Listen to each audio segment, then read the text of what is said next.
नमस्कार, स्वागत है आपका। मेरा नाम है विपिन बेबाक। उत्तर प्रदेश के प्रयागराज में आयोजित हुए महाकुंभ में भगदड़ मच गई थी, जिसमें सरकार की ओर से बताया गया कि 37 श्रद्धालुओं की मौत हुई। अब एक मीडिया रिपोर्ट्स में दावा किया गया है कि भगदड़ में 82 लोगों की मौत हो गई थी।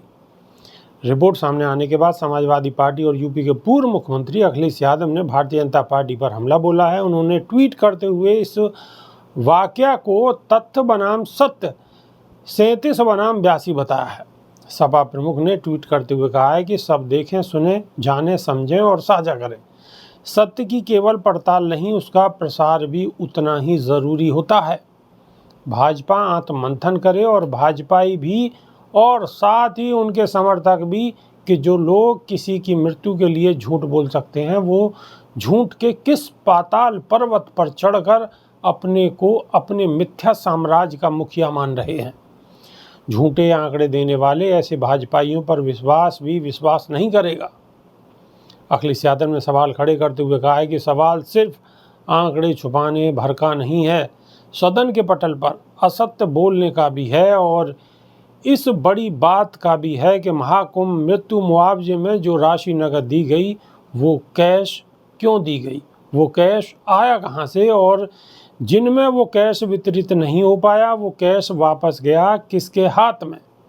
नकदी देने का निर्णय किस नियम के तहत हुआ, नकदी का वितरण किसके आदेश पर हुआ, नकदी के वितरण का लिखित आदेश कहाँ है, नकदी वितरण में क्या कोई अनियमितता हुई, और साथ ही ये भी कि मृत्यु के कारण को बदलवाने का दबाव किसके कहने पर बनाया गया।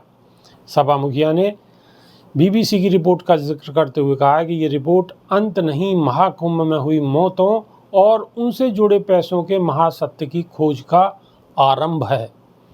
सत्य जब उजागर होता है तो झूठ की परतें दर परतें खुलती हैं, जो स्वांग के हुए चोगे और मुखौटों को उतार जाती है, पर्दे उठाती है। झूठ का कोई भी सूचना प्रबंधन ऐसे सत्य को बाहर आने से नहीं रोक सकता। वहीं कांग्रेस प्रवक्ता सुप्रिया सुलेनियत ने रिपोर्ट पर कहा है कि जांच रिपोर्ट में बीबीसी ने पाया है कि कुंभ भगदड़ में कम से कम 82 लोग मारे गए। यह यूपी सरकार की बताई 37 मौतों से कहीं ज़्यादा है। इस रिपोर्ट में 11 राज्यों में 50 से ऊपर जिलों में 100 से अधिक परिवारों से बात की गई। बहुत विलंब के बाद उत्तर प्रदेश सरकार ने स्वीकारा था कि भगदड़ में 37 लोगों की मौत हुई। मृतकों के परिजनों को 25-25 लाख रुपए का मुआवजा दिया गया। 26 परिवार मिले जिन्हें 5-5 लाख रुपए कैश के बंडल दिए गए, लेकिन मृतकों की गिनती में उनकी शामिल नहीं किया गया। उनसे ये लिखवा लिया गया कि बीमारी या किन्हीं अन्य वजह से मौतें हुई हैं। इस पर कितने चरण चुंबक आक्रोशित होंगे, देखते हैं आज कितने डिबेट होंगे इस पर। दरअसल 29 जनवरी यानी कि मौनी अमावस्या के दिन कुंभ में भगदड़ मची थी। संगम नोज पर हुई भगदड़ में 37 लोगों को मारे जाने की बात सरकार ने कही थी। पीड़ित परिवारों को सरकार ने 25-25 लाख रुपए का मुआवजा दिया। मीडिया रिपोर्ट्स में दावा किया गया कि 26 मृतक हैं जिनका मृतक लिस्ट में नाम नहीं है।